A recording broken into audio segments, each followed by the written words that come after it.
ರಾಜಧಾನಿ ಬೆಂಗಳೂರಿನಲ್ಲಿ ಲೋಕಾಯುಕ್ತ ಮಹಾಬೇಟೆ. ಬಿಡಿಎ ನೌಕರ ವೆಂಕಟೇಶ್ ಮನೆ ಮೇಲೆ ಲೋಕಾಯುಕ್ತ ಅಧಿಕಾರಿಗಳು ರೇಡ್ ನಡೆಸಿದ್ದಾರೆ. ವೆಂಕಟೇಶ್ ಮನೆಯಲ್ಲಿ ಅಪಾರ ಪ್ರಮಾಣದ ಆಸ್ತಿ ಪತ್ತೆಯಾಗಿದೆ. ಬಿಡಿಎಯಲ್ಲಿ ಸರ್ವೆ ಸೂಪರ್ವೈಸರ್ ಆಗಿರುವಂತಹ ವೆಂಕಟೇಶ್ ಮನೆ ಮೇಲೆ ನಡೆದ ಲೋಕ ರೇಡ್ ಇದು. ನಿನ್ನೆ ವೆಂಕಟೇಶ್ಗೆ ಸಂಬಂಧಿಸಿದ 5 ಸ್ಥಳಗಳ ಮೇಲೆ ದಾಳಿಯಾಗಿತ್ತು. ದಾಳಿಯ ವೇಳೆ 1,53,00,000 ಅಸಮತೋಲನ ಆಸ್ತಿ ಪತ್ತೆ ಆಗಿದೆ. 7 ನಿವೇಶನ, 1 ಮನೆ, 6 ಎಕರೆ 20 ಗುಂಟೆ ಕೃಷಿ ಜಮೀನು, 29 ಲಕ್ಷ ಮೌಲ್ಯದ ಚಿನ್ನಾಭರಣ, 32 ಲಕ್ಷ ಮೌಲ್ಯದ ವಾಹನಗಳು ಪತ್ತೆಯಾಗಿದೆ. ವೆಂಕಟೇಶ್ ಮನೆಯಲ್ಲಿ ಪರಿಶೀಲನೆಯನ್ನ ಮುಂದುವರೆಸಿದ್ದಾರೆ ಲೋಕಾಯುಕ್ತ ಅಧಿಕಾರಿಗಳು.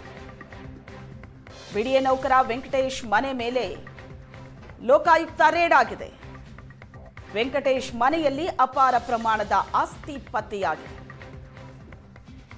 ನಿನ್ನೆ ವೆಂಕಟೇಶ್ಗೆ ಸಂಬಂಧಿಸಿದ 5 ಸ್ಥಳಗಳ ಮೇಲೆ ದಾಳಿ ನಡೆದಿದ್ದು 1,53,00,000 ಅಸಮತೋಲನ ಆಸ್ತಿ ಪತ್ತೆಯಾಗಿದೆ. 7 ನಿವೇಶನ, 1 ಮನೆ, 6 ಎಕರೆ 20 ಗುಂಟೆ ಕೃಷಿ ಜಮೀನು, 29 ಲಕ್ಷ ಮೌಲ್ಯದ ಚಿನ್ನಾಭರಣ, 32 ಲಕ್ಷ ಮೌಲ್ಯದ ವಾಹನಗಳು ಪತ್ತೆಯಾಗಿದೆ.